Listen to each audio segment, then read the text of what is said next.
मरते वक्त भी एक को बचा रहा है, मरते वक्त भी।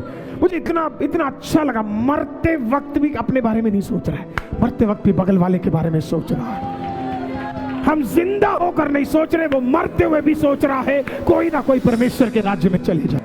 तेरे को सुपर नेचुरल हेवनली इंक्रीज चाहिए, हालेलुया। हेवनली काम करना शुरू कर, लोगों को यीशु की ओर लेकर आ और उन्हें बता तेरा परमेश्वर कौन है। तीसरे पहर यीशु ने बड़े शब्द से पुकार कर कहा, इलोई इलोई लामा शबाक्तनी, जिसका अर्थ है मेरे परमेश्वर, है मेरे परमेश्वर, तूने मुझे क्यों छोड़ दिया। फ्राइडे मॉर्निंग यूदस आया और हमने कल देखा कि तकरीबन रात के 12 बजे यूदस आता है और यीशु मसीह को धोखा देता है। चुंबन देने के बाद यीशु मसीह को पकड़ लिया जाता है और वहां से यीशु को अरेस्ट कर सेनहेड्रिन में ले जाया जाता है। यहूदी लोग जहां पे आराधना करते थे, जहां पे उनका कोट मिलता था, उस जगह पे यीशु मसीह को वो पकड़ कर ले जाते। यीशु मसीह के हाथ बंधे होते हैं, यहूदी गार्ड्स उन्हें पकड़ कर ले जाते हैं। बात फैल जाती है तकरीबन रात को 12 बजे से लेके सुबह के 4 बजे के बीच में। धीरे धीरे करके लोगों को पता लगने लगता है कि यीशु को पकड़ लिया गया है। भीड़ इधर उधर इकट्ठा होना शुरू हो जाता है, क्योंकि अगला दिन पैसहा का दिन था, तो कई लोग सोए भी नहीं थे। तो उनको खबर मिलती है कि यीशु को पकड़ लिया गया, लेकिन किसी में इतना दम नहीं था। शिष्य लोग भाग गए थे, कुछ शिष्य लोग दूर आकर खड़े हुए थे। सब लोग डरे हुए थे कि क्या होने वाला है। जिसके साथ वो 3.5 साल घूमे, उसको फाइनली पकड़ लिया गया है। उसके चार्जेस क्या है किसी को पता नहीं है। 4 बजे के अंदर अंदर सेनहेड्रिन में यीशु को डाल दिया गया। जितने भी सेनहेड्रिन के 72 लोग थे, 72 फैरिसीज और सादुसीज थे, वो लोग सब वहां पे आए, आमीन। और वो लोग वहां पे आए और उन्होंने निर्णय लिया कि देखेंगे कि इसके ऊपर क्या चार्जेस है। तकरीबन सुबह 4 बजे बाइबल बताती है, अन्नास और खैफास उस समय के हाई प्रीस्ट और चीफ हाई प्रीस्ट जो थे, वो दोनों के दोनों वहां पहुंचे और उन्होंने यीशु मसीह के ऊपर चार्जेस लगाना शुरू किया। पहला इल्जाम यीशु मसीह पे ये था कि क्या तू दूसरों के पापों को क्षमा कर सकता है। यीशु ने कहा, मैं यस, दूसरों के पापों को क्षमा कर सकता हूं, आमीन। वो पहला चार्ज था यीशु मसीह के ऊपर कि कैसे एक मनुष्य एक व्यक्ति के पापों को क्षमा कर सकता है। मैं आपको बताता हूं एक चीज, जब भी दुनिया में सच्ची आराधना शुरू होगी, जिनके अंदर पवित्र आत्मा नहीं है उन्हें उस आराधना से हमेशा दिक्कत रहेगा। हालेलुया। मैंने हमेशा नोटिस किया है, ये कुछ लोग होते हैं जिनको लगता है वो जो बोलते हैं वो सही है, वो सिर्फ ज्ञान से बोल रहे हैं, लेकिन जो पवित्र आत्मा से भरा हुआ है, हालेलुया, उसको पता है असली आराधना क्या है, उसको पता है असली वचन क्या है, उसको पता है रेवलेशन क्या है। हालेलुया। अपने परमेश्वर को सीमित मत करके रखो। तुम जो बोल रहे हो सही है, इसको कठोरता को मत पकड़ के रखो।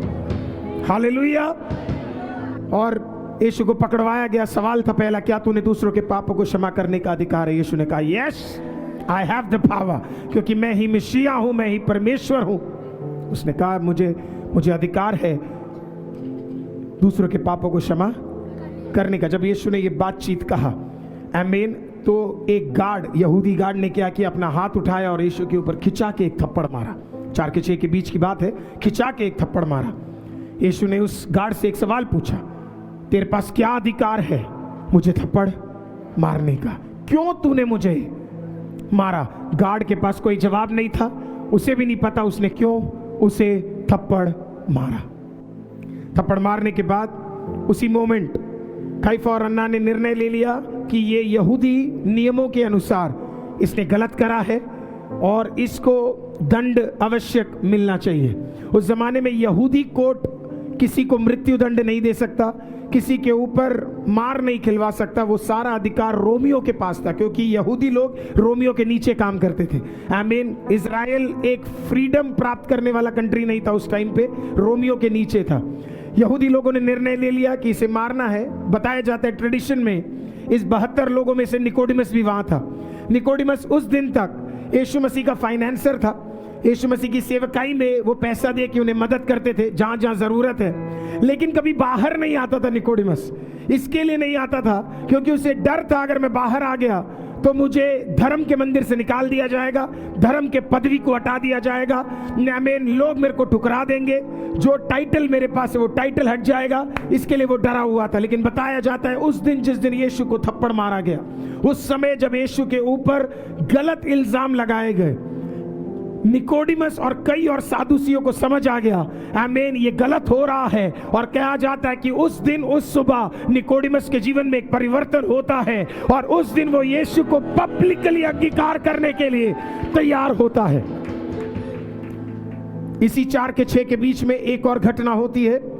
परमेश्वर ने एक दिन पहले पतरस से पूछा 3 बार, क्या तू पतरस मुझसे प्यार करता है, प्यार करता है, प्यार करता है? पतरस ने पहली बार कहा हाँ करता हूं प्रभु, दूसरी बार कहा हाँ करता हूं प्रभु, तीसरी बार कहा प्रभु आप जानते हो कि मैं आपसे प्रेम करता हूं कि नहीं करता।